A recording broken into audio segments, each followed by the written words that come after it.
And so I begin my story with the following quote by Ralph Waldo Emerson, and he said, "Do not go where the path may lead. Go instead where there's no path and leave a trail." And so growing up in Vietnam as a blind woman, the path of my life could have been among the invisible, the voiceless, the oppressed, the disempowered, and the outcast of society. But my parents have refused that path for me. They have refused to accept that path as the path of my life. And so they abandoned that path and started a new pathless path. And so I continued with that pathless path, and in the process have found and created my own life path, dedicating my life to empower others as an inspirational speaker and a psychotherapist. So once upon a time, there was a land far, far away. I was born in Vietnam, a communist, poor, impoverished, and war-torn country. Like most babies, I was born with perfect sight, or at least I like to think so, because I can't really remember anything. And I was the second child in the family. When I was 2 years old, for several weeks I developed a high fever. And so my parents were really worried for me. They took me to a regular family doctor who kept giving me injections and prescribing medications because he couldn't really find anything wrong with me. And so for the next 2 weeks or so, I developed crossed eyes. And my parents at the time, they were quite busy. They had different business ventures, including smuggling goods between cities, which was considered illegal in Vietnam. And so they often left me at home in the care of a housekeeper. And this is why later on my mom really struggled with a lot of guilt and wondering whether my sight loss was the result of her leaving me at home with a housekeeper. And so one day my parents came home from a long day after work. And so my mom described this moment to me, a moment which changed my life and their lives forever. She recalled me calling out to her, "Mom, Mom," as I was reaching out my arms, groping my hands around to find her. And that was when she realized that her beloved child could no longer see. And so if you could imagine, my parents were devastated. My mom would cry every day. Although my dad didn't really tell us much about his feelings about the whole situation, my mom would often share with us stories about my childhood. My parents were a young couple. My mom was 23 and my dad was 27. And they came from two large families. My mom had 9 siblings and my dad had 13 siblings. So if you could imagine, their uneducated parents didn't really teach them too much about parenting, let alone parenting a child with special needs. So my parents were pretty much left on their own to figure things out. And so my mom started to have a very bleak vision for my future, and she was really scared because she often saw blind people begging on the street, selling lottery tickets on the street. At the time, blind people could only go to school for the blind for a maximum of 5 years. And even now, people with sight in Vietnam couldn't navigate the streets safely, let alone people who could not see. Let me tell you an example of what my life could have been like if I'm still in Vietnam. A few years ago, I visited Vietnam in 2008, and I met up with 7 or 8 of my friends from elementary school when I went to school for the blind for 2 years. And so they were beggars on the street. They sold lottery tickets and earned about a few dollars a day. In the hot sun and the dangerous conditions of Vietnam, I took them to, a relatively nice restaurant and ordered them some seafood. And they told me that they had never been to a nice restaurant, or they'd never tasted nice food like prawns and crabs and mussels. So meeting them made me realize how fortunate I am to live in a country like Canada. How fortunate I am to be able to take advantage of opportunities that come my way.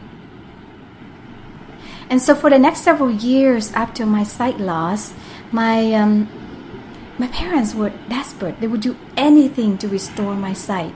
They would take me to all kinds of temples, doctors, witchcrafts, fortune tellers, so-called healers, anything that they heard about, because they were really desperate. They would follow any practices or feed me any foods that they thought could restore my sight. So for several months, my mom would force me or bribe me to eat turtles, because they heard that turtles could help me restore my eyesight. One time, my mom threw a bucket of cold water unexpectedly at me. And so I was shocked, and I would scream and I would cry, because she heard that doing something like that could perhaps shock my brain and restore my eyesight. And so seeing me cry, my mom felt so bad for me, and she came and hugged me and cried together with me. So looking back now, my parents realized how naive and desperate they were. So finally, they gave up hope in restoring my eyesight in Vietnam. And so they were hopeless, and yet they never give up. They never give up on me. Unlike many families in Vietnam, where there was a child with a disability in the family, often that child would be ignored, neglected, or seen as the unwanted, the outcast family member. It was often seen as a shame for a family to have a child with a disability, because in Vietnamese culture, or in traditional cultures in general, sometimes there's a thinking that if a person has a disability, that must have meant that their families or them must have done something terrible in their previous lives. And so if you could imagine, that kind of approach created little sympathy and compassion for people who are less fortunate. I remember going to a school for the blind and seeing many of my friends being abandoned by their families, and their parents never visited them. And so my parents were determined to take me out of Vietnam, to flee from Vietnam, even though it was considered illegal back then. They wanted to build better lives for us and for me, to find a better future, and they hoped to restore my eyesight. And this was a very difficult decision for my parents, because deep in their hearts they knew it would have been a very risky and dangerous thing to flee from Vietnam. In one of our attempts to flee from Vietnam, we were caught by the government and we were put in prison. So when I was 8, I was actually in prison for 2 weeks. My dad, on the other hand, he was kept in confinement for 3 months. He was kept in a room that was about, I would say, 3 or 4 feet by 5 feet big. So he had to eat, sleep, and relieve in that room. And so this event really affected his spirit. I can never forget the image of my dad's arms and hands being tense, being tied at his back by a handcuff. But yet, when I visited him in prison, He always tried to be cheerful and to be affectionate towards me. Finally, when I was 9, in our last attempt to flee from Vietnam, we were successful. And now, I'm going to play for you an audio clip so you have an idea what it was like for Vietnamese boat people trying to flee from Vietnam. What it was like for my family and I for the journey that we were about to embark. Boat people.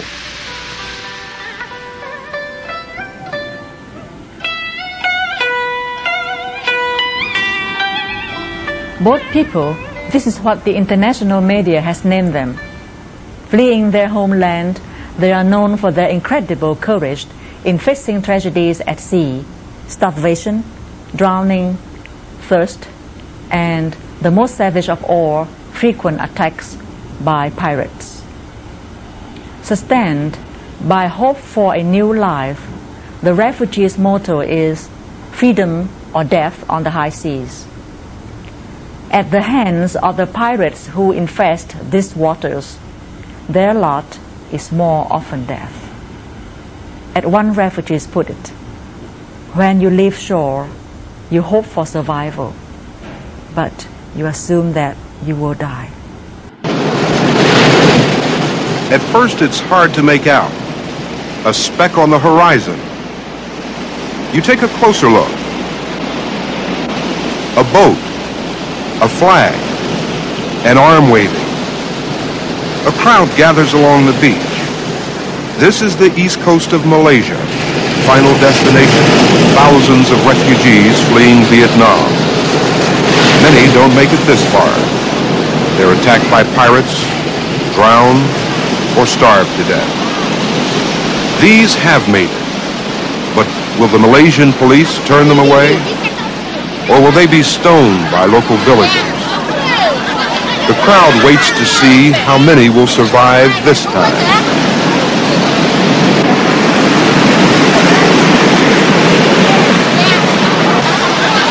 Only a few fishermen helped the boat people ashore. We joined in.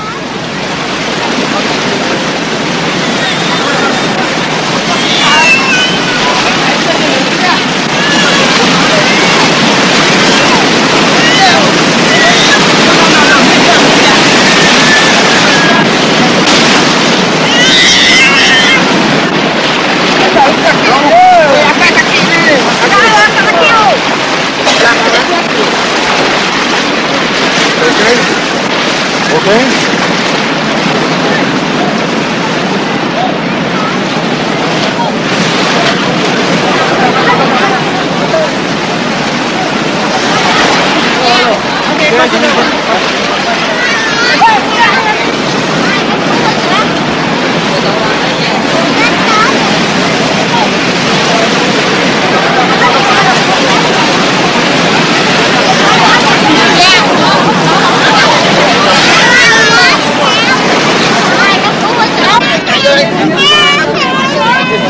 As far as we could tell, no one drowned coming ashore. Thank you, thank you, thank you. And just for that, some were grateful. Thank you, number one. Thank you, thank you, thank you. Very, very much, thank you very much.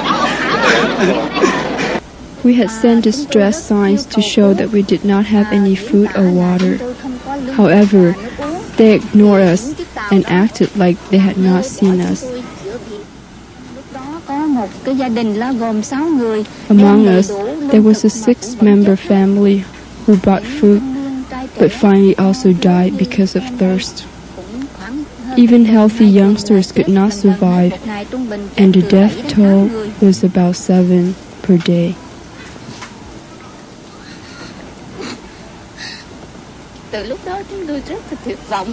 Since then, we were so distressed that we did not send any sign to ships that went by. On our boat, everybody staying on the open air was already dead, except me and another woman. Before we left, the people of Pulau Bidong asked us if they could send a message to the people of the United States. We, the 3 members of the Vietnamese Refugee Committee here, on behalf of 23,000 refugees, we would like to give this message. It's only for humanitarian reasons, because we are living in very terrific conditions, and we hope that we will get all the help of the people and the government of the United States. Please help us to survive so that one day we can live in freedom again as you all. The United States are our only hope. And now, this was our journey. On a dark, dark night in November 1989, a 30-year-old woman secretively fled from Vietnam with her 2 young daughters. They traveled on a small converted fishing boat bearing 126 people crammed in like sardines in a can. The boat was so crowded that we couldn't even straighten our legs. By the 3rd day, we ran out of food and water. Our boat, our rickety boat, just drifted aimlessly on the Pacific Ocean because the violent storms and waves completely wiped out the engine of the boat. Water kept rushing in. So we were desperate to bail the water out to keep the boat from sinking. Perhaps because of terror and hopelessness, helplessness, hunger and thirst, many of the men on our boat became paralyzed by the threat of the sea. They lied around motionlessly, refusing to help out. And so my mom, along with some other women, decided to take matters into their own hands. And they went around the boat begging for the men to get up to bail the water. They even offered the men any food that we had. And so we saw miles and miles of dark water surrounding us. And we could not see any land in sight. Our lives at the time seemed so small, so invisible, so insignificant compared to the huge and merciless waves of the dark, deep blue sea, waves that were even larger than our lives. And so physically, we were hungry, thirsty, sunburned, seasick, exhausted, and lifeless. Emotionally, we were terrified, hopeless, helpless, and regretful for embarking on this journey. We were half expecting that death was near for us.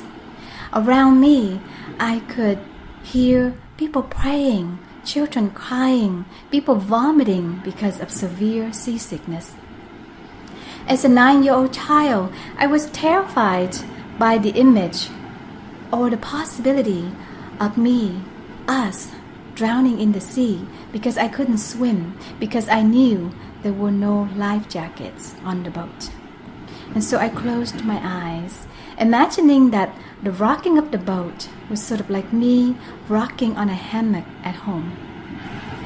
My heart ached when I thought about the moment of saying goodbye to my dad. When my dad was hugging me, hugging us, knowing that it could have been the last time that he saw his beloved wife and daughters. And so the next time I woke up, I heard a commotion around me. People were shouting excitedly, "There's a ship! There's a ship! We are saved!" And so I heard the ship. The ship was approaching nearer and nearer, and the sound got louder and louder. And so people desperately tried to get attention of the people on the big ship. And so they lit a fire, and actually in the process almost lit our boat on fire. And so as the ship approached, my mom stood up and looked up. And she was horrified to see what she was seeing in front of her eyes. She saw a very colorful ship, and instinctively she knew those were Thai pirates, because in her mind a ship from Westerners would not be that colorful. And so even though she was so sick and so weak, she tried to yell out, "Stay away from those people. Those are Thai pirates." And so another man shouted at her, "Shut up! What do you know as a woman?" And at the time, my mother had to give up, because by that time, the ship was right next to our boat. And so with all her strength, she quickly dragged my sister and I into the hold of the boat, trying to escape from or to hide from the pirates. But there was no escape route anyway. And so the pirates started to invade on our boat. With axes in their hands and masks on their faces, they demanded that we give up valuable possessions such as gold. Now, because when people left Vietnam, they often would sell everything that they had, their assets, their properties, everything, their houses, and so they carried with them quite a bit of gold. And so children were crying, people were bowing down their heads to the pirates, pleading them to let us go. Women were screaming in terror because the pirates were sexually assaulting some of them. My mom, desperately trying to protect us in ways that she could, she put a raincoat on my body and told my sister and I to keep quiet and to put our heads down onto our knees to hide from the pirates. My mom then started to vomit on us and on herself, hoping to make our bodies as gross and as undesirable as possible. I was terrified, remembering some of the stories I heard prior to coming onto this boat, stories of pirates robbing, killing, and drowning Vietnamese boat people.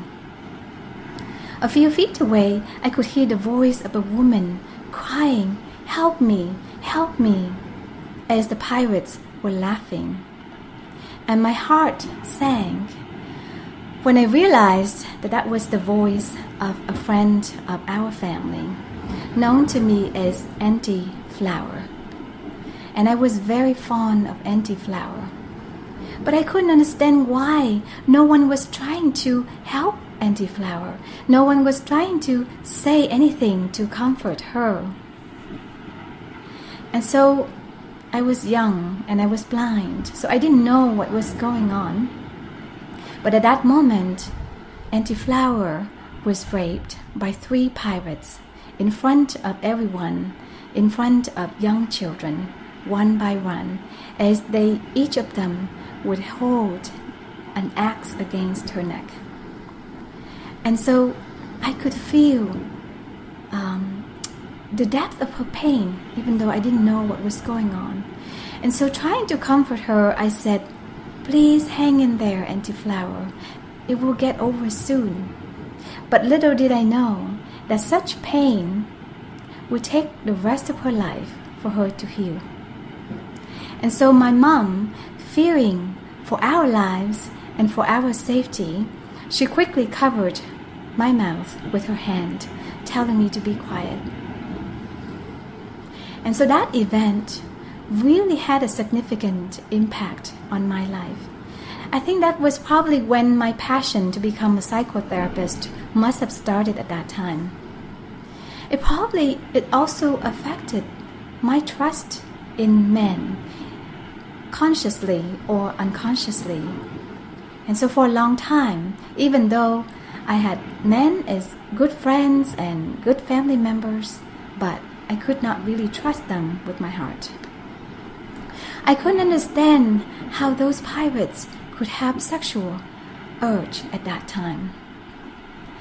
I couldn't understand because we were smelly. After being 7 days on the sea, without bathing, and lots of vomiting. People were sick, and it was overcrowded condition. Later on, as a psychotherapist, I learned that in the cases of rape, sex is not the main issue. The main issue is power and control. Right next to me, there was a 12-year-old girl sitting in the lap of her grandmother. Her grandmother was trying to hold her to protect her. A young pirate was coming towards her, trying to drag her into a dark corner so he could rape her. And so the grandma, desperately, she was pleading with the pirate to let the girl go. She took out a picture of Buddha, hoping that the pirate would be either scared of the Buddha or for whatever reason. So fortunately, he let the girl go. Just as we thought we were on the verge of death, another young woman decided to take a very daring move. She could speak Thai, and so she decided to board the pirate ship, hoping to speak to the captain directly. And deep in her heart, she knew that it was a very risky decision, because she could have been raped, killed, captured, and sold for prostitution. But she thought to herself, I have to enter this dark place in order to save my people. And so I remember her mom was crying to her, please don't go, because you might not be able to return. But miraculously, the young woman got returned to our boat unharmed. And at that time, we heard the announcement over the speaker. Perhaps there was the captain ordering the pirates to leave our boat. And so we were very lucky, because often after the pirates would rob and rape people, they often would crash the boat until it sinks. So our boat continued to drift on the ocean. By the 10th day, my mom was dying on the boat. For several days, she hadn't eaten, and she vomited so much that only bile came out of her mouth. She was giving up her food for her daughters and for some of the men, hoping to keep them strong so that they could bear the water. Ironically, my mom is quite sensitive to seasickness. So actually, for her to decide to go on a boat journey like this, it was a huge thing for her. So in her tears, my mom quietly said to my sister and I, and she said, I'm so sorry for risking your lives to come out here. I really thought that it would be the best for you, but it seems that we are losing this battle. And then she turned to my 11-year-old sister and said, if I go before you, take care of your sister. When my mom decided to flee from Vietnam, she thought that, if we died, we would all die together, and she would hold us against her body tight. But now she realized that she might die before her daughters, that she might have to leave her daughters in the sea, the mysterious sea, without any relative, without their father. And so my sister and I pleaded with my mom and said, please, Mom, please don't leave us and live for us. So finally, God did listen to our prayers. And so just as we thought we were about to die, a group of German men came and rescued us. So it was the pirates who abused their power and hurt us in the most barbaric ways. And yet, it was the German men who used their power to rescue us and to save our lives. And so I don't think it's that ironic that now I'm married to a German man. And so those German men, they gave us food, they pulled us along our boat alongside the ship, and they took us to a place in Malaysia a place where another refugee camp for Vietnamese refugees situated. Unfortunately, in 1989, all refugee camps were closed and they no longer admitted Vietnamese refugees to the camp. And so often local authorities would send the boats back into the ocean, knowing full well that eventually those people would die. And so, but we were lucky because those German men, I guess they pressured the Malaysian authorities to keep us.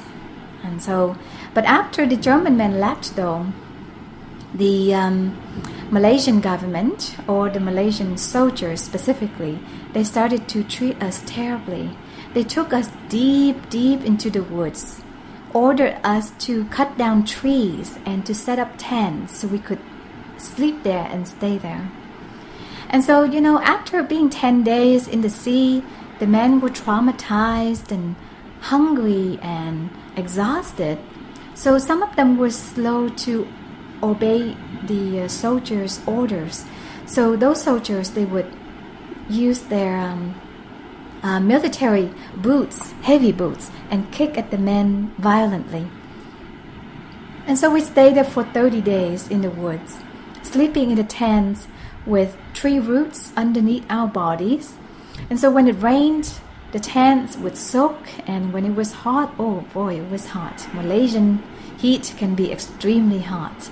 And at night, it can get chilly too, because we didn't have blankets and pillows to sleep on. But you know, I also experienced something quite curious during those 30 days.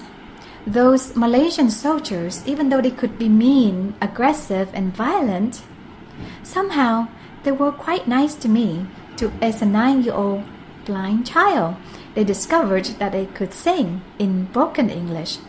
So every day they would come and they told me to sing for them. And so after I finished singing, they would give me eggs and other goodies and food. And so eventually I had so much eggs and foods that I would share with other children. And I remember one time I had some mosquito bites on my legs and my body. And so those soldiers, they would give me incense and lotion to help sort of deal with those mosquitoes. And even some of them, they applied the lotion in a very gentle way on my body, in a very gentle and just very caring way, a way that they would treat a helpless child. And so I think that's when I realized unconsciously that people, you know, doesn't matter how bad they are, how mean they are, but deep, deep down, there's always a spot somewhere in the heart, a spot for compassion, softness, and empathy. And so finally, they took us to another refugee camp in Indonesia. And so I was on an island called Galang Island in Indonesia. And that island had more than 20,000 Vietnamese refugees. And I was just a number among thousands of those refugees on a small and overcrowded island. Each of us, we would receive about 3 cans of sardine per month. So next time when you go groceries, look at how big a can of sardine is. And so imagine for each of us, we were allowed 3 of those cans per month and 4 cups of rice a week. So living there, I really understood what it was like to be hungry, what it was like to wake up every morning and not knowing what to eat on that day. We lived in barracks that were made out of woods and tin metal roofs. So those tin metal roofs during the day, the heat can be extremely hot. And when it rained, it was really loud that sometimes I couldn't even hear people talking. Our sleeping area was, each of us was about 1 feet by 6 feet long. And so if you could imagine this, the image of dozens and dozens of people lying beside each other on a raised wooden platform that ran from one end of the barrack to another. So this long wooden platform. Sometimes we were even 5 of us were forced to fit in a room of about 4 feet by 6 feet big. So barely would fit 2 small beds for 5 people. So living there, we had little privacy. And the only time we had privacy was when we had to relieve in one of those camp outhouses. But what was the hardest for us was a sense of hopelessness, helplessness, a lack of control in our lives, a sense of uncertainty, a lack of self-respect and self-dignity. There was nothing for me to do as a blind person. I couldn't go out to play like other kids. I couldn't go to classes to learn, to study like other people. And so often my mom would teach me English, or whatever English she knew, which wasn't a lot. And every day, I would spend most of my day rocking on a hammock at home. And I was a very quiet and shy child then. Even though often we were hopeless, but I didn't remember being depressed. I guess I just accepted circumstances for what they were. And I also saw some of the worst things about people. Some people stole, they fought for food, they were mean to each other, they were nitpicking because basically we lived next to each other every day. And yet, like always, there are always 2 sides to each story. There were also countless stories of compassion and kindness among people. Those kind acts really made our days bearable. There was a woman who would sell popsicles on the street in the afternoon, and every day she would drop by to give me a popsicle. So every afternoon when it was extremely hot, I was really looking forward to getting her popsicle, to feel her kindness. And those popsicles, they tasted delicious when it was really hot. Another neighbor would borrow a typewriter for me to learn to type without being able to see. So my family and other people would teach me each key on the typewriter, and that's how I learned to type. For a few months, a man would come and teach me to play guitar. Or another woman would lend me a Walkman. And that was in the early 1990s, because we lived there from 1989 to 1994. And so Walkman was a really rare thing. But she would lend me a Walkman so I could listen to music. And every few days she would come and charge it up for me because there was no electricity and I didn't have batteries. And people would play cards with me. They would play Scrabble with me. And so those things really made our days. And yet, some people, they had the power to transform our lives. One day, my mom and I, we were walking home in the blazing heat of Indonesia in the afternoon. We were feeling very hopeless because on that day we learned that our refugee claim was rejected and denied. So that meant that eventually we would be sent back to Vietnam, even though we risked our lives to cross the ocean. And so if you could imagine, we were extremely hopeless. And then I started to have a heat stroke. So panicky, my mom waved at a car that was driving by. And typically, we wouldn't hitchhike in the refugee camp because those cars often belonged to important officials. And so at first, the car would drive on. And we were disappointed, but we weren't surprised. And then yet, a few minutes later, the car turned back and stopped in front of us. And so excitedly, we got into the car. And because I've never been in the car before, I actually bumped my head onto the door of the car.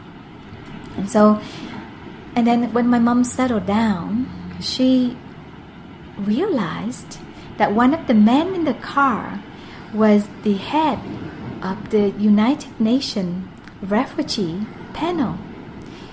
He was responsible for making decisions regarding Vietnamese refugee claims. So my mom excitedly whispered to me this realization. And at the time, I was an 11-year-old child, but somehow I instinctively decided to seize this golden opportunity. So with much nervousness, and in my broken English, of course, I said to the man, "I am blind, please help me." And so at that moment, somehow, I was able to touch that man's heart. And so the next day, he called us up and he overturned the decision. That's how I could be here today. Because without him, my family may have been in Vietnam at this time. And this was a miracle because that never happened before. And so my case actually set precedents for many other cases. People with disabilities or people who were blind would come to him and ask him to help them. And so, when you listen to Syrian refugees now, it can be easy to see them as another drama, or see them as numbers, or some kind of annoyance, or just another story. And so I invite you to open your heart to see that those people are suffering every day. Those people, their lives are just as worthwhile as yours and mine. And so to conclude my talk today, I want to remind you that we are not determined by what happened in our lives, but we are determined by how we make of what happened in our lives. So even though I came from a very poor country, fled that country, traveled by boat to come here to become a psychotherapist, but I changed my life by making the best of my life, making the best of what I can have. And so I really hope you can make the best of what you still have.